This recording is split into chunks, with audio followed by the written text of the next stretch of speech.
Bien, nous reprenons et j'ai le plaisir d'accueillir aujourd'hui Serge Sur. Serge Sur est juriste, professeur de droit à l'université Paris II et spécialiste de questions internationales. Là aussi, il y a toujours des raisons particulières qui font que je choisis tel ou tel de ces non-spécialistes de Proust que je sais amateurs éclairés de Proust. Et les raisons, je dirais qu'elles sont de deux ordres.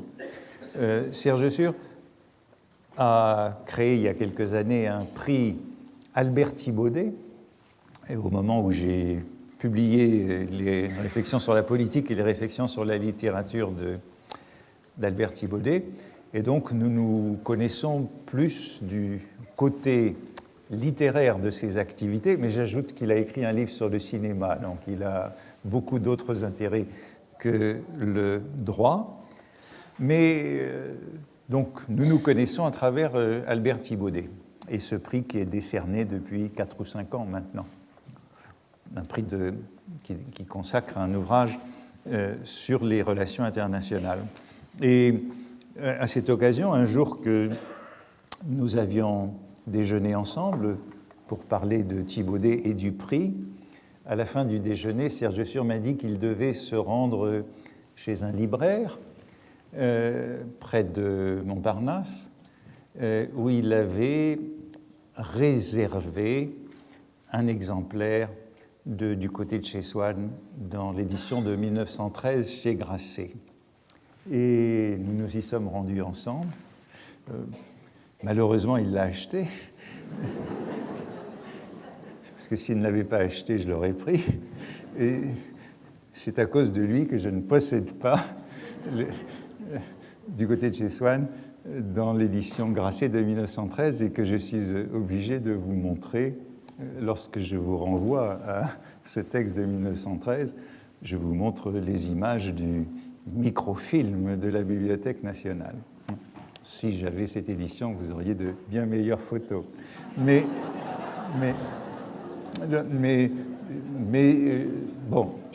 sachant qu'il était possesseur de l'édition Grasset de 1913, eh bien, j'étais bien conscient de son affection pour Proust et de son intérêt pour cette œuvre. C'est pourquoi, cherchant à avoir un juriste dans le cadre de ce séminaire, j'ai pensé qu'il était tout désigné pour nous parler de Proust aujourd'hui. Donc, hors de son domaine, mais en possesseur de cette édition.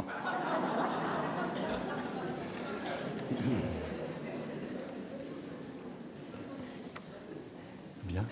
Oui, bien. Le titre, les jeux proustiens.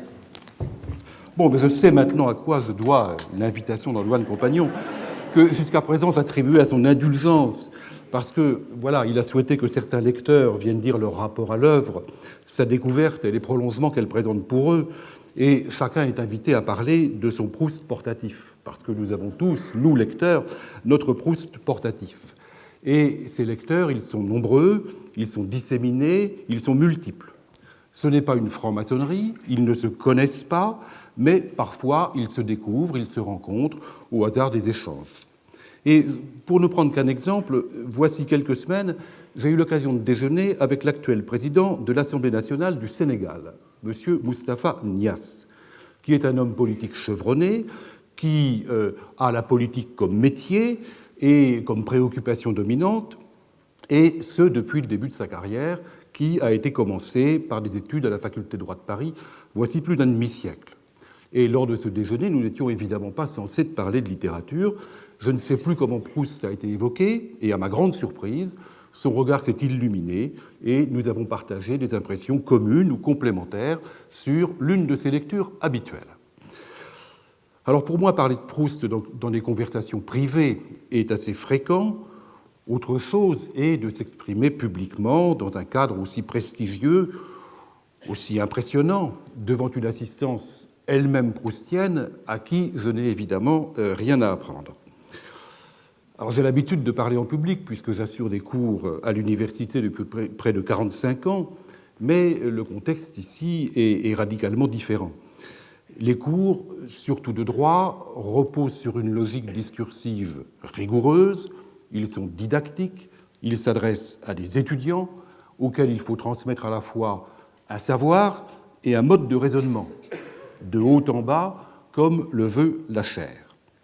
Vus de l'extérieur, ils peuvent sembler pédants, voire arrogants, ou d'une technicité rebutante, ou encore d'un ennui profond. Rien à voir avec l'exercice qui nous réunit, où il s'agit plutôt d'une conversation privée et cordiale avec des complices. C'est dire que je me sens tout intimidé, surtout lorsque je regarde la galaxie des invités choisis par Antoine Compagnon, galaxie prestigieuse où j'ai l'impression d'être admis par hasard, sinon par erreur. Alors maintenant, je comprends pourquoi, mais enfin, je me sens à moitié Brichot, le Sorbonnagre, à moitié Sagnette, l'invité du bout de la table chez les Verdurins, Brichot, dont le discours, au dire du narrateur, est inepte et bigarré, Sagnette, dont les efforts pour se faire entendre sont toujours vains. J'essaierai donc de ne pas les imiter. Alors, évoquer un rapport personnel avec la recherche peut commencer par quelques indices matériels. J'habite de façon intermittente une résidence secondaire à Cabourg, dans une aile du Grand Hôtel qui a été vendue par appartement après la guerre. Cet appartement appartient à une société civile, la société Albertine. Je vais souvent à Dives-sur-Mer, où se trouve l'église de Balbec. L'un des prénoms de ma fille est Albertine. Il faut préciser que Bruno Cocatrix, l'homme de l'Olympia, qui a été maire de Cabourg dans les années 70, a alors entrepris d'exploiter la renommée de Proust pour relancer la station un peu déclinante.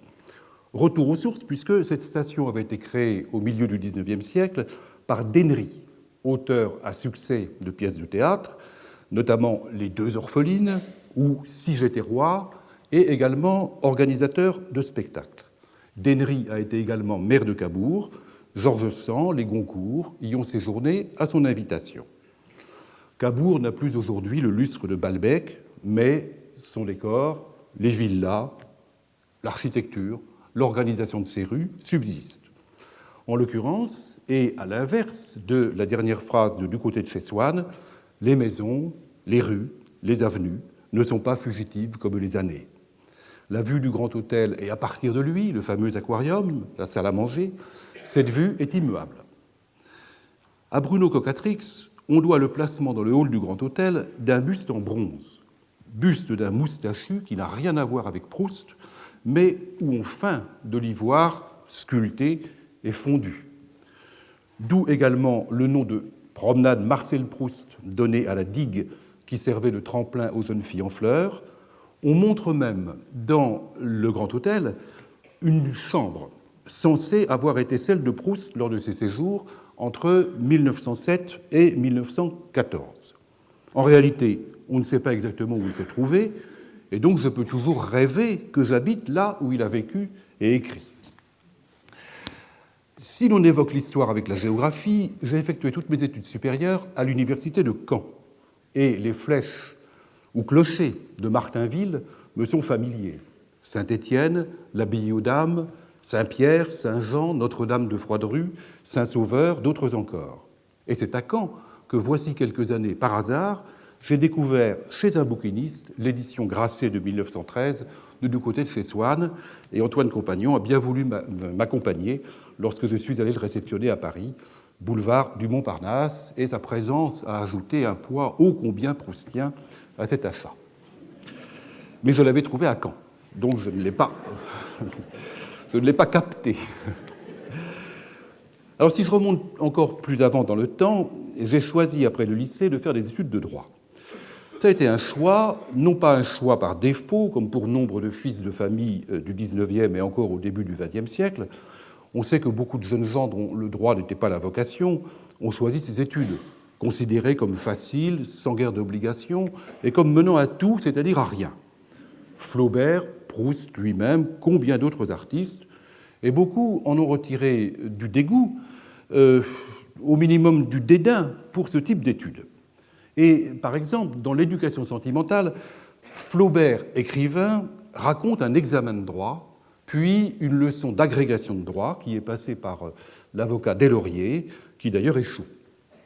Et dans sa correspondance, le jeune Flaubert, qui s'est limité à la première année, où il a échoué, écrit avec la fureur qui l'anime souvent « Je ne connais rien de plus bête que le droit, si ce n'est l'étude du droit. » Et il faut bien dire que c'est un mot profond, que je ne manque pas de citer aux étudiants, d'abord pour les ramener à la modestie, et puis ensuite parce qu'il signifie que les textes, que le droit positif est toujours plus riche que le commentaire, que la doctrine appauvrit et déforme le droit, et que la bonne méthode consiste à partir des textes et à revenir aux textes, en ne se laissant pas enfermer par ce que l'on dit des textes. L'esprit des lois est dans les lois et nulle part ailleurs. Alors je reviens à mon choix pour ces études. J'ai choisi d'étudier le droit parce qu'il ne m'intéressait pas, parce qu'en quelque sorte, il n'était pas mon genre.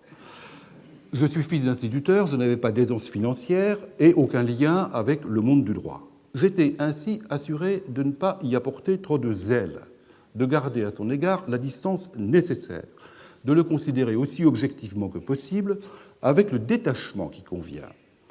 En même temps, la perspective de devenir professeur d'université m'attirait particulièrement. Telle que je la concevais, peu d'obligations, à l'époque 3 heures de cours par semaine, certes une rémunération faible, mais assurant la matérielle, une parfaite indépendance d'esprit, en quelque sorte une profession libérale dans un cadre public. Mon véritable goût, c'était la littérature, la musique, la peinture, le cinéma, les arts libéraux, mais j'étais bien conscient de ne pas avoir assez de talent pour y être actif. Et en toute hypothèse, il n'était pas question pour moi d'en faire un métier. J'envisageais donc d'être un amateur, si possible éclairé, et, au-delà des obligations professionnelles, de mener une vie de loisir entre lecture, concerts, spectacles, un dilettantisme un petit peu à la Swann. Il ne fallait surtout pas en faire un objet d'étude, avec des études littéraires, par exemple, dont j'avais le sentiment qu'elles me gâteraient tout le plaisir de la lecture, par les travaux forcés qu'elles impliqueraient, par les approches érudites ou dogmatiques qu'elles appelleraient, je demande pardon à Antoine Compagnon, toute proportion gardée, suivre l'exemple de Spinoza ou de Rousseau, avoir un métier pour gagner sa vie et puis vivre ailleurs. Alors je ne regrette rien, mais professionnellement, il faut bien dire que les choses ont été très différentes de ce que j'imaginais. D'abord, il est très difficile de devenir professeur d'université, le concours d'agrégation de droit est très sélectif, et donc il m'a fallu beaucoup travailler, et longtemps, pour y parvenir. Ensuite, le métier m'a retenu plus que je ne l'aurais souhaité, pour une part parce que mon intérêt s'est développé peu à peu, et pour une autre part par les contraintes que comporte ce métier, contraintes qui n'ont pas cessé de s'accroître depuis que je l'exerce, c'est-à-dire depuis aujourd'hui plus de 35 ans. Alors mon sujet n'est pas l'université, donc je n'y insiste pas, mais je crois qu'on peut dire qu'on travaille à l'université, qu'on y travaille beaucoup, et que la compétition y est élevée, contrairement à une image qu'on a parfois. Alors je ne le dis pas pour me plaindre, tout au contraire, être professeur d'université demeure à mes yeux un statut, peut-être le statut le plus agréable qui soit, par l'indépendance qu'il assure, la liberté d'organiser son emploi du temps, le choix de ses thèmes de recherche, le contact toujours renouvelé avec des étudiants, avec les jeunes générations, et les étudiants sont de plus en plus jeunes chaque année.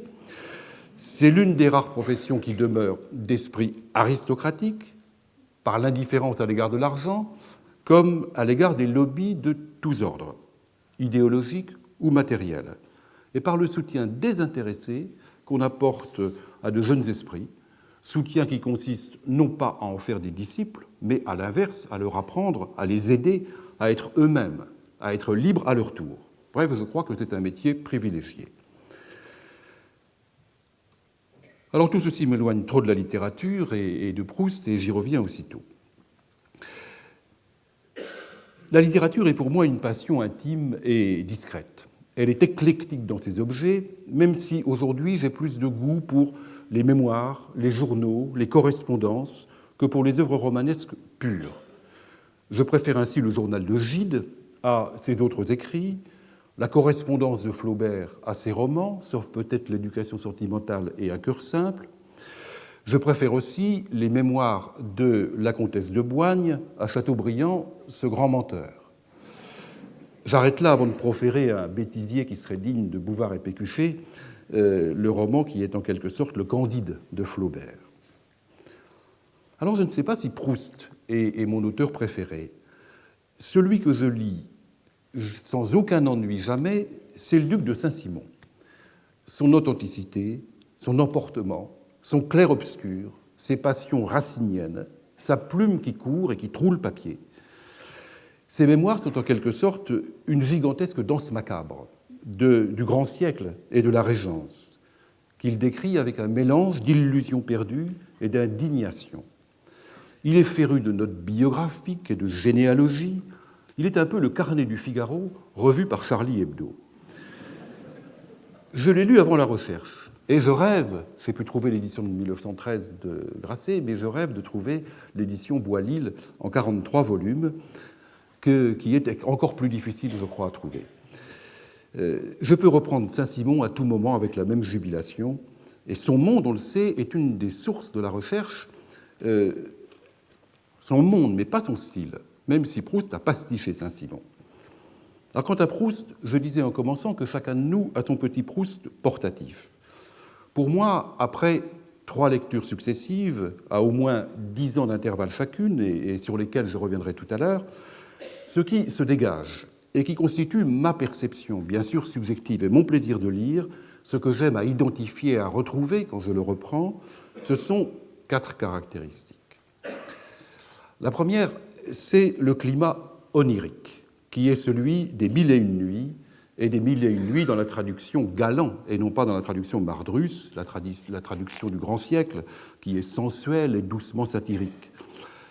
Et dans ce sens, j'interprète le début de la recherche, le fameux « longtemps je me suis couché de bonne heure », etc., comme le passage du jour à la nuit. Proust développe tout au long un rêve éveillé, qui est semi-hypnotique, semi-dirigé, et pas du tout, à mon sens, un délire ou une folie naissante. Avec lui, on passe de l'autre côté du miroir, on franchit les portes d'ivoire ou de corne comme dans Nerval, on est dans un poème en prose, et ce registre est celui de l'œuvre tout entier. Les premières phrases sont comme une cellule du roman, un thème organisateur, comme dans une symphonie, et tout en découle avec des variations multiples. Cet imaginaire dirigé, un exemple en est fourni, par exemple, par une question qui est posée à M. de Charlus. On lui demande quel est l'événement qui lui a fait le plus de peine dans la vie. Et il répond « la mort de Lucien de Rubempré ». Un effet de réalité est ainsi produit par la superposition de 3 imaginaires, celui de l'auteur et puis de 2 personnages qui sont eux-mêmes imaginaires. Alors si je puis utiliser ici une comparaison chorégraphique, dans tel film de Fred Astaire, on le voit au début marcher dans la rue, puis faire un petit pas de côté et se mettre à danser. Et on traverse le miroir dans l'imaginaire. Ainsi, Proust, au départ, fait un petit pas de côté et il cède la parole au narrateur qui va être pour nous comme un charmeur de serpents. Et ce n'est pas au hasard que j'utilise cette image de danse, parce que, à mes yeux, un de ceux qui ont le mieux compris et illustré la recherche, ça n'est pas au cinéma du tout, c'est un danseur, c'est Roland Petit, avec son ballet Les intermittences du cœur. Les intermittences du cœur, Proust mis en scène, Proust mis en corps, en quelque sorte. La dernière scène en particulier, qui est une danse macabre des personnages, est d'une très grande beauté, et j'y reviendrai. Le narrateur, c'est un peu Scheherazade, qui nous raconte des histoires pour nous retenir, pour que nous ne refermions pas son livre, comme lui-même l'a refermé au début, et pour que nous lui accordions encore un peu de vie, même posthume. Il est aussi Scheherazade à l'égard d'Albertine dans La prisonnière, lorsqu'il l'attire pour qu'elle reste à ses côtés et ne le quitte pas. Mais inversion toujours, c'est elle le sultan. Et c'est lui, la sultane ou l'épouse, qui craint d'être exécutée. Et c'est elle qui va mourir, c'est lui qui survit, puis qui l'oublie. Et au fond, dans ce roman, la prisonnière, c'est lui, beaucoup plus qu'elle. Deuxième caractéristique liée à la précédente, c'est l'orientalisme. La phrase proustienne qui ondule, s'enroule, tout en volute, en entrelacs et retours, et qui peut évoquer la calligraphie arabe ou les tapis persans. C'est aussi l'église de Balbec que le narrateur lui-même décrit comme persane. C'est la vision japonisante des fleurs, un orientalisme qui pour autant n'est pas exotique mais occidentalisé. L'art nouveau qui rejette la ligne droite. C'est encore les vitraux de l'église de Combray, vitraux colorés et cloisonnés, suivant des techniques largement utilisées dans l'art byzantin, ou encore la récurrence de Venise, pont entre l'Orient et l'Occident. Également, la Bible et les Hébreux sont des références beaucoup plus abondantes que l'Antiquité classique, que l'Antiquité gréco-latine. Je ne crois pas pour autant, en tout cas je ne l'aperçois pas, et il n'appartient pas à ma sensibilité proustienne, je ne crois pas pour autant une influence judaïque particulière. À mes yeux, c'est bien davantage l'esthétique de son temps et ses sources diverses qu'une référence religieuse, culturelle ou ethnique particulière. Troisième caractéristique qui corrige la précédente, c'est la pensée claire. La caractéristique précédente, c'est un orientalisme tout en complexité, en subtilité, en énigmes à déchiffrer, labyrinthique. Mais Proust est un auteur classique. La phrase proustienne, c'est aussi un outil d'analyse rationnelle, implacable, presque obsessionnel, qui traque la vérité à travers 1000 hypothèses et avancées dont il ne nous fait pas grâce et qui, à partir du doute, la soumet finalement à la raison, la démasque et la dévoile. Proust écrit, presque dans les mêmes termes que Barrès, que l'intelligence est une petite chose à la surface de nous-mêmes. Et pourtant, son œuvre éclate d'intelligence souveraine. La recherche, c'est aussi la recherche de la vérité cachée des êtres et des choses. Proust est un peu comme Freud, qui découvre et explore des états mentaux inconnus, dans lesquels la conscience claire est abolie, dans lesquels le sujet pensant est absorbé et comme dissous, mais c'est pour les ramener à la lumière, pour leur donner une signification rationnelle. Proust est un auteur cartésien, et si le jeu de la recherche est multiple, il n'est jamais inconscient. Dernière caractéristique, ce sont les résonances multiples dans l'œuvre. On disait que Théophile Gautier était le sultan de l'épithète. Proust est le prince de la métaphore. Ces métaphores sont littéraires, allusions, citations directes ou références implicites, comme si l'auteur, à l'instar de Mozart pour la musique ou Picasso pour la peinture, avait emmagasiné et digéré toute la littérature qui l'avait précédée. Et comme un caillou dans l'eau dormante produit des cercles concentriques, la métaphore proustienne passe du minéral au végétal et à l'animal, se développe en références musicales, architecturales, botaniques, sexuelles. Alors, si on fait une comparaison avec l'autre géant littéraire français du XXe siècle, Céline, eh bien, on voit que Céline est un auteur sauvage, de rupture, de rejet, au style heurté, explosif, dévastateur, et tout en imprécation. Proust, à l'inverse, est l'héritier d'une culture bourgeoise classique, qu'il a maîtrisée en la pastichant, et on connaît l'affaire Lemoine, et il va porter cette littérature classique à sa perfection, et par là à son épuisement. La recherche, c'est un peu une éducation sentimentale et artistique, c'est un roman d'apprentissage, mais c'est aussi la clôture d'une certaine forme romanesque. Alors Proust a d'innombrables lecteurs, mais je ne pense pas qu'on puisse dire, sous réserve d'être corrigé sur ce point, mais je crois qu'il n'a pas véritablement de disciples. Et son influence ou ses résonances extérieures se marquent plutôt par des hommages, par des allusions, par des reprises de thèmes. L'hommage, c'est par exemple Françoise Sagan, et on sait que Sagan est un nom proustien. Les allusions, c'est par exemple Zazie dans le métro, qui est aussi un poème en prose. Et dans Zazie dans le métro, on voit un Gabriel parfumé, gourmet, travesti, qui évoque Charlus.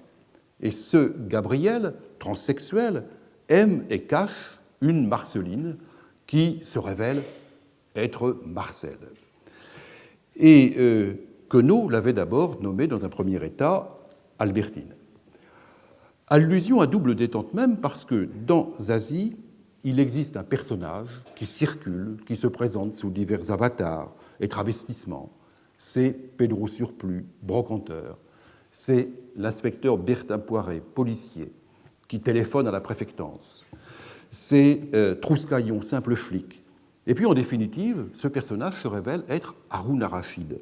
Haroun Arrachid, qui les contient tous, surveille tout le monde et voudrait séduire, entre autres, Marceline. Haroun al-Rachid, le calife de Bagdad des Mille et une nuits, à l'errance nocturne, qui entre partout et observe les habitants sous divers déguisements. Au fond, cet Haroun al-Rachid de Queneau, c'est peut-être l'image de Proust se promenant dans la recherche à travers milieux, salons et alcôves. Et puis, une reprise dans La Dentelière, ce roman de Pascal Lenné, qui d'ailleurs a obtenu le prix Goncourt pour ce roman, prix Goncourt que Proust avait eu avant lui. Et on sait que le titre, La Dentelière, est une référence à Vermeer, et l'action de ce roman se déroule à Cabourg. Alors, pardonnez-moi ce moment de pédantisme, je suis professeur, donc sacerdoce in aeternum, c'est presque une maladie professionnelle. Je crois que maintenant, on peut commencer à rechercher le temps passé mais non pas perdu, à lire et à relire la recherche. J'ai donc lu la recherche 3 fois, avec à chaque fois entre 10 et 20 ans d'intervalle. La première fois vers 20 ans, la seconde avant 40, et la troisième, la cinquantaine, largement dépassée. Ce qui m'a retenu a été très différent à chacune de ces lectures, mais elles ont en commun une interrogation sur le jeu proustien. Qui est ce jeu ? Et cette interrogation, elle était un petit peu le fil rouge de ces 3 lectures successives. Est-ce qu'il y a un seul jeu ? Est-ce qu'il y en a 2 ? Est-ce qu'il y en a 3 ? Et en quoi réside leur différence et leur unité ? Qui écrit ? Le narrateur est censé raconter l'histoire et parler de lui. Il met en mouvement, en émotion, en sensation, en relation un personnage et il analyse les comportements, les impressions, les réactions des uns et des autres. On pourrait dire que le narrateur commente ce que ressent, ce que fait le personnage, en se plaçant, quant à lui, à distance intellectuelle, psychologique, temporelle. Alors, est-ce qu'il y a 2 personnages ? L'un qui vit, l'autre qui pense, l'un qui sent, l'autre qui pense, comme dans l'année dernière à Marienbad, qui est une autre recherche du temps perdu. Ou est-ce qu'il y en a seulement un qui est séparé par la distanciation romanesque ? Après tout, que les 2 disent « je » peut être aussi un masque, justifié par l'entreprise romanesque.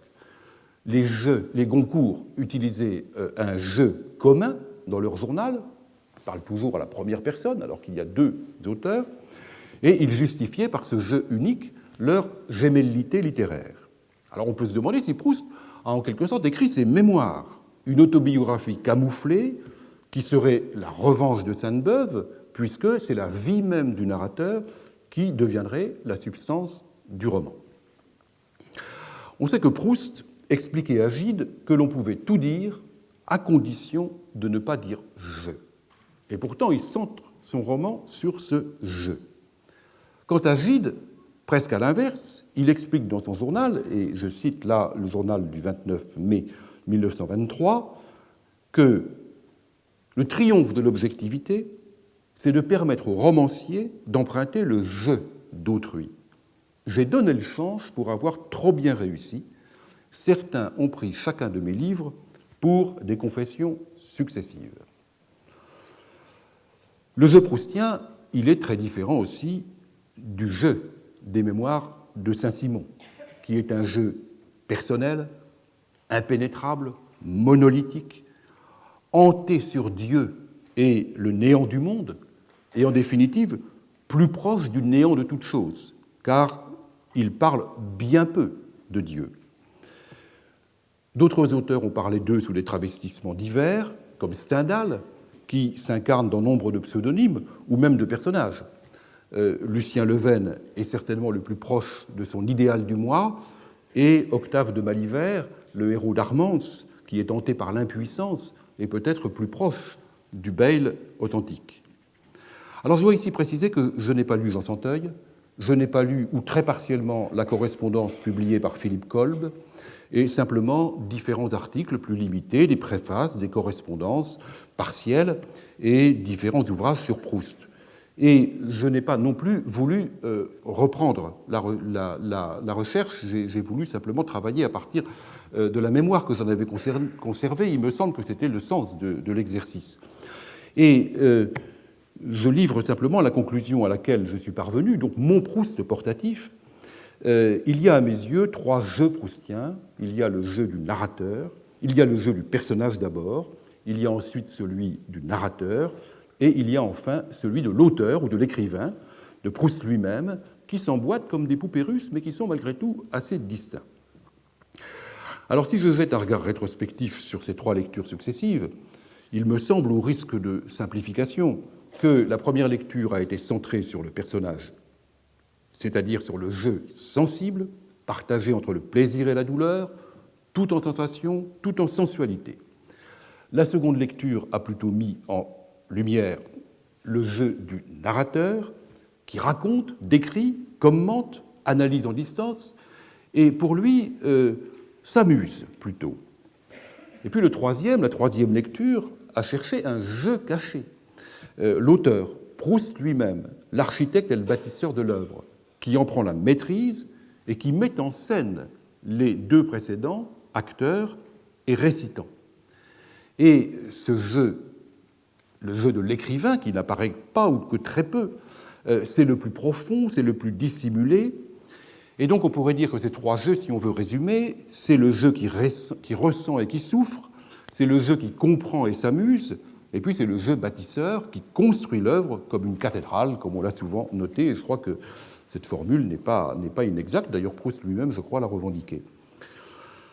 Je voudrais maintenant dire quelques mots à propos de ces trois lectures successives, parce qu'il me semble que le contexte personnel de ces lectures n'est pas étranger aux différences d'approche et de perception de la recherche. Alors, bien sûr, il s'agit peut-être d'une simple projection de mes lectures et de mon évolution comme lecteur, mais je conseillerais volontiers à tout lecteur de reprendre Proust tous les 10 ans, parce qu'il me semble qu'ils le liront différemment, qu'ils y verront autre chose, et qu'ils constateront que Proust est inépuisable, comme qu'il est un trésor pour tous les temps, et en l'occurrence pour tous les âges, comme le disait de sa propre œuvre Thucydide, voici 2500 ans, à propos de la guerre du Péloponnèse.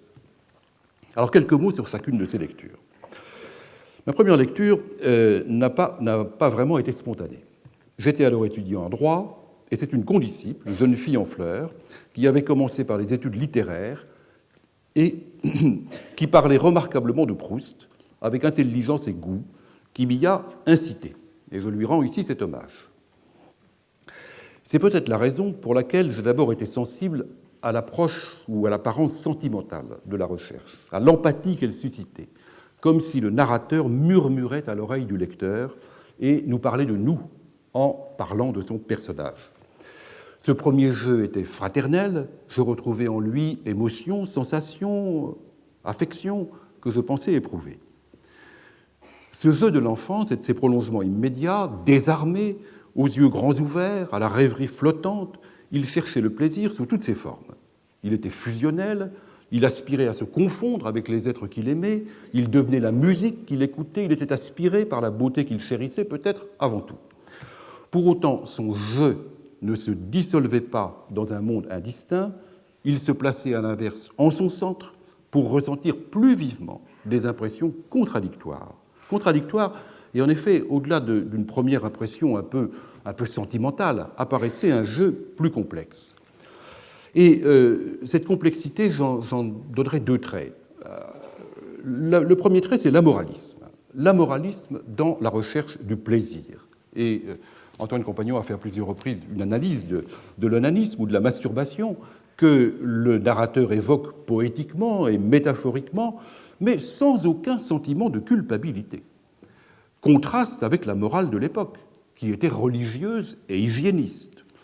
Contraste aussi avec un auteur comme Gide, qui en parle de façon toute différente dans son journal. Gide cède à la pulsion, il cède au démon de la chair, mais il le regrette, il en souffre, il culpabilise et il en reste tourmenté pendant 8 jours. Et son journal ne fait pas grâce de ces tourments, jusqu'à ce qu'il cède à nouveau. Or, il est immoraliste, ça veut dire qu'il surmonte un obstacle. Proust est quant à lui amoraliste, et tout au long de l'œuvre, aucune préoccupation morale ne semble l'agiter. La transgression, à l'inverse, l'excite, jusqu'à la profanation de la mer, lorsqu'il installe ses meubles dans le Lupanar pour hommes d'Albert Le Clusiat. En termes freudiens, on dirait que Proust n'a pas de surmoi. Deuxième caractéristique, c'est le désir, qui est un des grands ressorts de l'œuvre, et un désir physique, un désir érotique. On connaît la distinction entre Eros et Agapé, l'amour sensuel et l'amour intellectuel, celui de l'amitié, celui du désir. Et le jeu érotique ne croit pas à l'amitié, il ne croit pas à l'échange, mais il éprouve le besoin physique de posséder et de garder un être qui lui soit soumis. Et Proust ne croyait pas à l'amitié. Évidemment, cette attitude, ce désir, ne peut conduire qu'à un manque, puisque par nature, le désir est un manque qui ne peut jamais être comblé. Et c'est ce manque qui va rendre le personnage amoureux. Alors ce thème, il est décliné sous de multiples formes. Le baiser de la mère, Swann qui devient amoureux d'Odette parce qu'il ne la trouve pas, Charlus amoureux de Morel qui se dérobe, Charlus en revanche inaccessible à la princesse de Guermantes, toutes esquisses ou variantes qui se déploient pleinement avec Albertine. Et je crois que celui qui a donné la définition la plus profonde de l'amour suivant Proust, c'est Lacan, qui dit « L'amour, c'est offrir quelque chose qu'on n'a pas à quelqu'un qui n'en veut pas. » Rien d'étonnant à ce que cette approche de l'amour débouche sur la souffrance, la privation, par une inversion de la relation. Le gibier devient chasseur par la jalousie qu'il suscite, par ses mensonges insupportables, ou alors il s'échappe.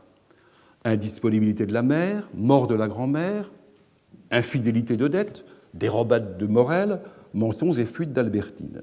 Alors le comble est atteint avec l'annonce de la mort d'Albertine. Marcel, puisque c'est le nom qui lui est donné par Albertine elle-même, Marcel est bouleversé. Mais le narrateur prête au personnage cette observation cruelle. Il y aura un jour un autre moi-même qui n'aimera plus Albertine. Il me fait peur à l'avance, car il sera différent de ce que je suis. C'est lui que je pleure. La perte, c'est en définitive la perte d'un certain « je ». En d'autres termes, l'amour proustien est profondément égoïste, marque d'une personnalité profondément égocentrique, tout comme celle de Swann ou de Charlus.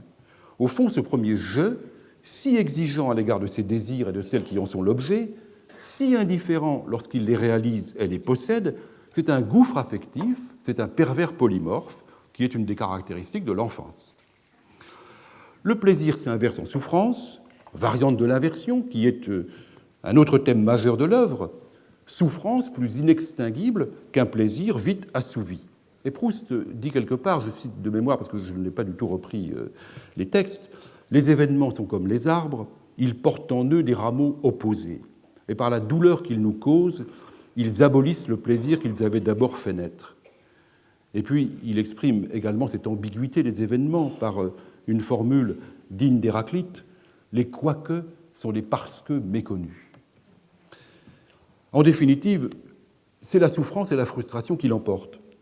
Et je cite encore de mémoire une phrase proustienne, « Du monde et de la vie, il ne me restait, sans qu'au fond je les connusse, qu'une impression où la fatigue le disputait à la tristesse. » Phrase qui fait écho à celle de Saint-Simon à propos de l'agonie du roi d'Espagne, dont la succession a entraîné à la fin du règne de Louis XIV une guerre de 12 ans entre la France et l'Europe coalisée, la guerre de succession d'Espagne. Et Saint-Simon écrit « Déjà, il ne voyait plus le monde et la vie qu'à la lueur de ce terrible flambeau qu'on allume aux mourants. » Alors ce premier jeu du plaisir et de la douleur, il est tributaire d'une relation à autrui. Et cette relation est toujours vouée à l'échec, de sorte qu'il ne reste qu'à s'enfermer dans sa chambre et à ne communiquer avec l'extérieur que suivant son code, ses rites, son protocole, sa distance, et surtout par l'écriture, qu'elle soit correspondance ou entreprise romanesque. Un grand livre est toujours une grande frustration, et l'enfer, c'est les autres, ça pourrait aussi être une morale de l'œuvre proustienne. Ma deuxième lecture, elle s'est déroulée dans un tout autre contexte, près de 20 ans plus tard, et elle m'a montré un tout autre jeu, plus proche sans doute du narrateur. Il se trouve qu'à cette époque, j'ai passé 10 ans aux Nations Unies, à Genève, comme directeur scientifique d'un institut de recherche consacré aux questions de sécurité et de désarmement. Dans ce cadre, j'ai beaucoup voyagé, j'ai été conduit à organiser dans le monde, pratiquement dans toutes les parties du monde, des séminaires, des groupes d'experts, des conférences, ou appelé à participer à ces manifestations. C'était l'époque de la fin de la guerre froide, de l'effondrement de l'URSS, aux tentatives de reconstruction de l'Europe et aux guerres de l'ex-Yougoslavie. C'était une époque d'ailleurs passionnante. La conférence du désarmement qui siège à Genève avait encore de grands enjeux, la Convention sur l'interdiction complète des armes chimiques, et puis le traité sur l'interdiction complète des essais nucléaires. Alors aujourd'hui, la conférence du désarmement est plutôt en sommeil, mais à l'époque, elle était très active. Et j'avais souvent l'occasion de voyager dans l'URSS finissante, celle de M. Gorbatchev, et de mesurer sur place sa décomposition, sa destruction accélérée et irréversible. Deux anecdotes de cette fin des années 80. D'abord, j'avais accompagné en URSS un diplomate français dont c'était la première visite du pays entre Moscou et la Crimée. Il a tout observé, silencieusement, et puis il a conclu sans appel « Ce pays est nul ». Ensuite, vers les derniers jours de l'URSS, j'étais à Kaliningrad, l'ancien Königsberg de Kant, et on nous avait offert un concert dans une salle à la fois fastueuse et décrépite. Une petite fille d'une dizaine d'années a joué au piano des pièces de Scriabine avec grâce, talent, et cette musique mélancolique et savante, dans une atmosphère crépusculaire, au milieu de dignitaires du régime déjà déchus, semblait le glas d'un empire, semblait la fin d'un monde. Ces voyages obligés m'en ont fait passer le goût. Et je partagerai volontiers les impressions de Frédéric Moreau à la fin de l'Éducation sentimentale. Je cite, « Il voyagea. Il connut la mélancolie des paquebots, les froids réveils sous la tente, l'étourdissement des paysages et des ruines, l'amertume des sympathies interrompues. Qui a connu l'attente indéfinie dans les aéroports, les conditions inhumaines ou dégradantes du transport aérien de masse, l'inconfort des chambres d'hôtels anonymes, les rituels et le vide de la vie diplomatique me comprendra. Le luxe aujourd'hui est à mes yeux de rester chez moi. Monsieur Choufleury restera chez lui. Excellent message. Monsieur Choufleury restera chez lui, c'est un opéra bouffe d'Offenbach sur un livret du duc de Morny. Et il peut utilement me servir de transition pour le deuxième jeu proustien. Le premier jeu, il était marqué par la présence envahissante d'une affectivité dévorante. Le deuxième jeu, à l'inverse, contemple la société et le monde avec la distance d'un regard étranger et moqueur. Et c'est lui qui m'a surtout séduit lors de cette seconde lecture, développée au cours des voyages et des séjours à l'étranger. La recherche, c'était alors une présence culturelle, chaleureuse et amicale dans un monde froid. La recherche est une grande œuvre comique, satirique, spirituelle. Elle saisit de façon légère les ridicules et les faiblesses des personnages. Elle est en même temps une analyse plus profonde et assez féroce des milieux dans lesquels plonge le narrateur. La satire, elle se porte sur les caractères et comportements des uns et des autres. Comique de caractère, aussi bien que comique de situation. Charlus est à certains égards un mélange de Falstaff et de Vautrin, et c'est une cible évidente, mais personne n'y échappe.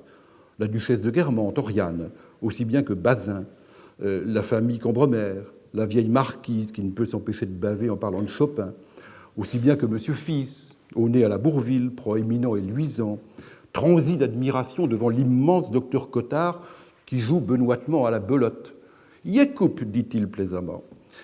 L'épouse du marquis, né Legrandin le snob lui-même, Norpois ou son écho mineur, M. de Vaugoubert, Saint-Loup, l'ami, ou Françoise, servante fidèle, vigilante et médisante. La médecine et les médecins que Proust connaissait particulièrement ont un côté molièresque. Ceux qui souffrent des reins doivent beaucoup boire pour soulager le rein, dit l'un. Et l'autre, surtout ne pas boire, car cela fatigue le rein. Milieu bourgeois avec les estivants du Grand Hôtel de Balbec, milieu juif avec la famille Bloch, monde domestique ne sont pas non plus épargnés. Alors, inutile d'allonger la liste, elle est presque inépuisable.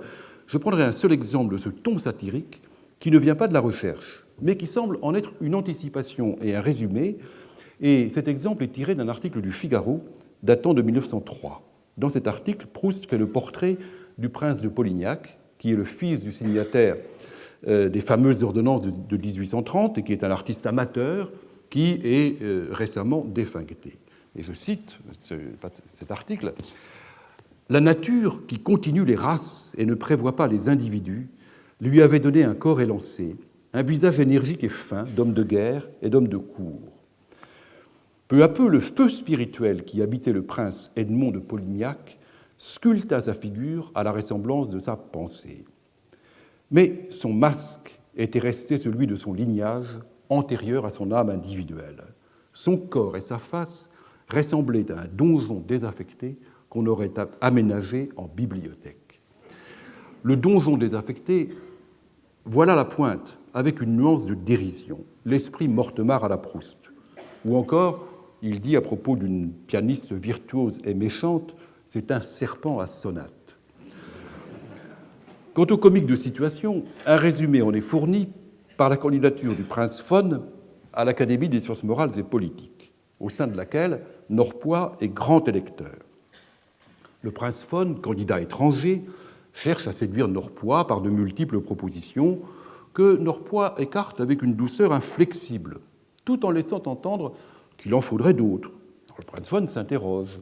Qu'est-ce qu'il veut? Quelle est la clé? Qu'est-ce qu'il faut que je propose? Et soudain, il comprend. Il n'y a rien de politique, sauf sur le plan mondain, et il demande à Norpois de lui faire l'honneur de le présenter à Madame de Villeparisis, qui est la vieille maîtresse de l'ambassadeur et qui tient un salon peu visité par l'aristocratie en vue parce qu'elle a eu un passé agité. Aussitôt tout s'éclaire, les obstacles se dissipent, le prince Fonn est reçu au salon qu'il aidera à relever et élu brillamment à l'Académie des sciences morales. Alors ce jeu ironique, satirique, il évoque le Proust jeune homme qui, dans les salons, prenait des fous rires, insolents, avec son ami et complice Lucien Daudet, ce qu'il faisait considérer avec sévérité et empêchait qu'on le prenne au sérieux. Il évoque aussi Offenbach, Meillac, Halévy ou Labiche, tout un comique XIXe siècle qui imprègne la recherche, qui lui donne cette jubilation légère, ce fou rire contenu devant les ridicules des individus et des mœurs. À mes yeux, l'esprit Meillac et Halévy a une grande influence sur le ton proustien, et le salon de Madame Verdurin avec le petit clan en est l'acmé. Ça, c'est la satire. Mais plus profondément, cette vision comporte un germe de destruction et de mort d'une société. Le regard de Proust, c'est un regard d'outre-tombe sur une société morte. Et le dévoilement auquel procède la recherche conduit à un retournement complet des apparences. Le dévoilement, mais aussi le temps, qui bouleverse des réalités que l'on croyait immuables. Un renversement psychologique et érotique, puisque presque tout le monde se révèle homosexuel à la fin, sauf le narrateur. Évidemment, je n'y insiste pas. Et puis surtout, renversement des positions sociales qui voient les milieux et les individus monter ou descendre dans une dynamique des hiérarchies sociales ou individuelles. Et là, on rejoint Saint-Simon, qui prédisait à peu près dans la première moitié du XVIIIe siècle une confusion de tous les ordres dans laquelle, écrivait-il en aristocrate menacé, nous périrons tous. C'est Morel, gigolo, arriviste et violoniste inspiré, qui devient un personnage solennel et respecté, sorte d'autorité morale. C'est Charlus, déclassé et déchu. C'est Madame Verdurin, gambétiste, républicaine, ennemie du faubourg Saint-Germain, qui devient princesse de Guermantes. Et le moteur de ces bouleversements, je n'y insiste pas, c'est à la fois l'affaire Dreyfus et la Grande Guerre. Le temps retrouvé, avec la matinée chez la princesse de Guermantes, contient et résume ces bouleversements. Elle apparaît avec ses personnages vieillis, parfois méconnaissables, comme l'anticipation d'une danse macabre. Cette danse macabre qui achève le ballet de Roland Petit, tous les personnages s'agitant comme des marionnettes devant l'auteur impassible sous ses lunettes noires. Et en effet, le narrateur, après avoir recherché, pénétré et cultivé ces milieux, s'en détache et les regarde de loin. Il y a voyagé sans leur appartenir. Alors je n'ai pas ici le temps d'interroger cette distance. Était-ce, comme le suggère malignement Jean Cocteau, parce qu'il n'était pas réellement reçu dans le monde, mais seulement toléré?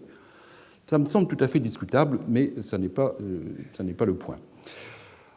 Je passe maintenant à la troisième lecture, qui est la plus récente, qui n'est jamais achevée, qui est toujours reprise. Et là, je m'attache beaucoup plus à l'auteur, l'auteur caché dans les deux jeux précédents. Il n'est pas le narrateur, qui est lui-même un personnage construit, pas davantage que le petit Marcel sensible et souffrant. Il ne dit pas « je », il maîtrise les deux, il les met en scène, il ne parle pas directement de lui, mais il est malgré tout présent. Alors on a dit que Arsène Lupin, c'était le nom unique de trois personnages distincts. Qu'il y avait le gentleman dandy, qu'il y avait l'escroc, le voleur, et qu'il y avait l'assassin. Je crois qu'il y a aussi trois jeux dans la recherche, et le troisième, l'écrivain, domine et surplombe les deux autres. Il se disperse aussi dans certains personnages. Il est un peu Bloch, il est un peu Charlus, qui, comme Proust, soumet ses proies à l'épreuve de la politesse excessive, et comme lui, mène une vie clandestine. Il est aussi un peu Swann, victime d'Odette, et mondain déçu. Il est un peu l'image de ce que Proust serait resté s'il n'avait pas réussi dans son entreprise littéraire, tout comme Swann ne peut jamais achever son ouvrage sur Vermeer. Ce troisième jeu, c'est le maître. C'est celui, écrit-il, non pas qui s'est maîtrisé, mais celui qu'il a toujours été, même de façon latente ou ignorée. Proust, écrivain, n'est ni souffreteux ni léger, il est architecte. Il est à la fois microscope et télescope, il est artiste qui joue de la récurrence de ses thèmes. Et sa personnalité est celle d'un dominateur, soucieux de reconnaissance, qui assure sa propre survie, qui cherche son immortalité. L'esprit de domination, on le mesure avec son orgueil, qui est manifeste, y compris dans l'attitude du narrateur, devant lequel on voit toujours les personnages s'incliner, qu'ils aiment, qu'ils admirent, sans qu'on nous en donne la raison. Cet esprit de domination, il s'exprime aussi dans ce mot de Lucien Daudet, après leur rupture, « Méfiez-vous de Marcel, c'est un insecte, il vous dévorera ». Ce jeu possessif et tyrannique, on pourrait le résumer par la description que donne Robespierre du feuillantisme, disant le modérantisme, c'est ainsi qu'on appelait le feuillantisme, le modérantisme, ce monstre doucereux qui dévore en caressant. C'est un petit peu ce que fait Proust, dévore en caressant. On le rencontre aussi dans la correspondance avec Jacques Rivière, lorsque Proust publie des avant-publications de la recherche dans la NRF. Il a une correspondance suivie avec Jacques Rivière qui s'occupe de la NRF après la guerre. Et on y lit Proust cherchant clairement à prendre le contrôle intellectuel et littéraire de la revue, critiquant tel article, critiquant tel numéro, trouvant qu'il est assez faible, qu'on devrait faire ceci plutôt que cela. Et Jacques Rivière multiplie les courbettes et les signes de soumission. On le voit également, suivant Céleste Albaré, régler ses comptes avec Gide, qui ne sait comment se faire pardonner son refus initial du côté de chez Swann. Céleste n'aimait pas Gide, qu'elle décrit avec sa grande cape comme un moine vicieux et sournois. Une nuit qu'il rendait visite à Proust alité, celui-ci sonne Céleste, apparemment sans motif. C'est pour entendre Gide, appuyé sur la cheminée de la chambre de Proust, et je cite de mémoire, pour entendre Gide dire « Oui, monsieur Proust, je suis prêt à reconnaître devant qui vous voudrez que j'ai fait une erreur et que vous êtes le plus grand écrivain vivant. » La survie, c'est l'immortalité de l'œuvre. Les artistes, les créateurs ont une place à part dans la recherche. Elstir, Vinteuil, Bergotte transcendent leur faiblesse intime, leur être social et leur temps. L'orgueil de l'auteur devant la postérité, il s'exprime avec ce personnage de Bergotte et sa mort, anticipation de la mort de Proust lui-même, le malaise devant le petit pan de mur jaune. Avec ce récit, on voit bien que Proust met en scène sa propre mort et presque en statue sa propre survie. Les livres qui veillent Bergotte dans sa chambre mortuaire, qui le gardent et qui proclament sa gloire, annoncent son éternité et, par exemple, expliquent, un siècle plus tard, notre présence en ces lieux. Alors, si je rassemble pour finir ces trois jeux, on pourrait dire qu'ils se distinguent dans le temps. Le temps de l'auteur, le temps du lecteur. Mais le temps, c'est aussi un espace, c'est une distance. Et en l'occurrence, c'est trois distances du jeu. On connaît la formule, une tragédie est une comédie vue de près, une comédie, une tragédie vue de loin. Voici le premier, le deuxième jeu. Le premier, plus proche, en tragédies intimes. Le deuxième, qui observe de loin, la comédie sociale. Et le troisième, le plus distant, le jeu de l'architecte, de l'écrivain, de la recherche.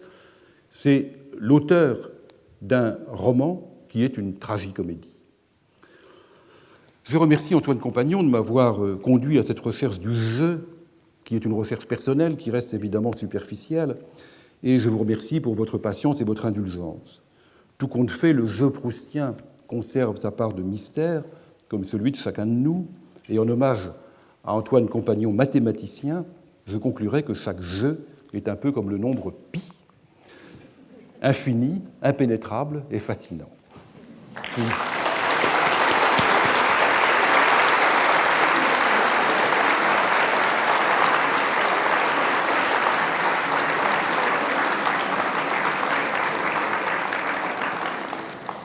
Bien, merci pour ce très beau et riche parcours à travers l'œuvre, digne d'un éminent proustien. Digne d'un possesseur de l'édition originale. Et bien sûr de quelqu'un qui l'a lu dans les bonnes éditions. Mais j'aime bien cette hiérarchie que vous avez présentée dans cette trois lectures qui, au fond, lisent autrement, lisent autre chose dans le livre, selon les trois âges de la vie. Cette lecture rapprochée qui est, en effet, probablement celle que beaucoup d'entre nous...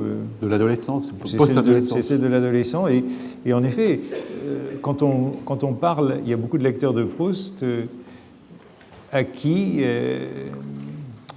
quand on leur parle du côté comique de l'œuvre, on a l'air de révéler quelque chose qu'ils n'ont pas vu. Qu'ils n'ont pas vu d'abord et qui se sont arrêtés à cette première lecture que vous avez qualifiée de sentimentale et qui a trait à tous ces aspects de morale, de désir et d'amour et de passion et de jalousie. Et en même temps, vous avez raison de dire qu'à cette lecture comique, qui a finalement été découverte assez tard, les travaux sur le comique de Proust ne sont pas venus très tôt, en même temps, cette lecture comique qu'il ne faut pas s'arrêter, et je crois que vous avez tout à fait raison de dire que ce comique, c'est celui de la danse macabre, toujours, c'est celui de...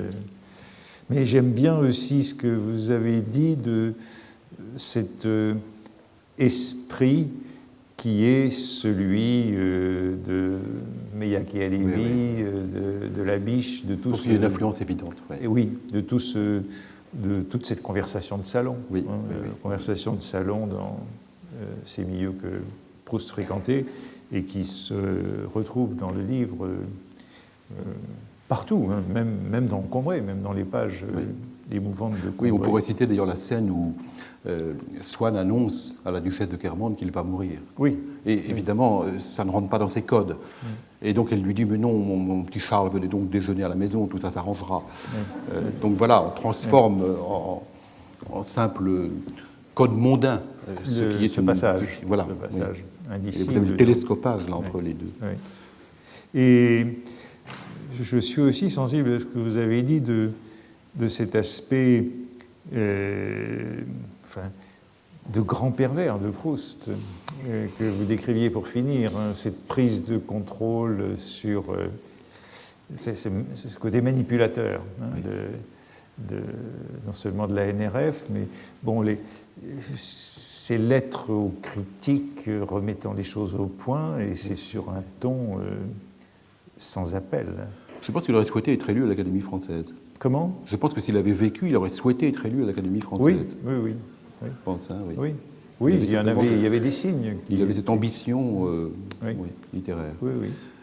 Alors, je n'ai pas du tout parlé de l'aspect sexuel. Vous savez, vous connaissez le petit ouvrage d'Henri Bonnet sur la vie sexuelle de Marcel Proust. Oui. Bon, ça confirme tout de même ce côté sadique qui existe chez lui, pervers et sadique. Côté de grande perversion, qui se manifeste dans cette volonté de dominer. Et oui, non, c'est très juste d'insister sur ce côté. Et comme si c'est ça qui reste pour moi une question, c'est le moment où Proust a cette certitude de la valeur de son œuvre. Oui. C'est ça qui reste. Enfin, voilà, c'est ça qui me faisait hésiter. C'est en même temps ce sentiment de domination du champ littéraire, la vie littéraire, et puis, je l'ai rappelé dans les premiers cours, tous les échecs, tous les éditeurs qui refusent ce livre, les uns après les autres, entre 1909 et 1913, et pour finir, cette publication à compte d'auteur. Et malgré tous ces échecs, quand on voit comment les choses se passent, l'idée que Proust sait que cette œuvre transforme. Oui. Alors la question est de savoir à quel moment il le sait. Voilà, c'est ça. Ça, c'est une question à laquelle je crois qu'il est très très difficile. Très difficile parce que, bon, évidemment, quand on regarde ces premiers carnets de 1908, beaucoup d'hésitation sur la forme à donner à l'œuvre. La forme n'est pas donnée. Et puis, en 1913, au moment où elle est publiée, il y a quelque chose de souverain. Oui, absolument. Ça éclate dès le premier roman. Oui. Enfin, dès la première partie. Tout à fait. Et donc, ça se passe, évidemment, tout le monde le sait, entre ces années-là, mais il y a un moment où Proust a la conviction que cette œuvre transforme la littérature. D'ailleurs, on voit quelques petits personnages tout à fait épisodiques, et je pense à l'un, je crois que c'est dans à l'ombre des jeunes filles en fleurs, un personnage qu'on appelle dans les choux, parce qu'il est considéré comme toujours à côté de la plaque, un peu insignifiant. Puis on apprend après qu'il avait réalisé une œuvre géniale, ce qui surprend tout le monde. Et au fond, c'est un petit peu Proust qui se cache là, quelque part. Bien, écoutez, merci beaucoup de cette belle prestation. Merci à vous. Merci à vous.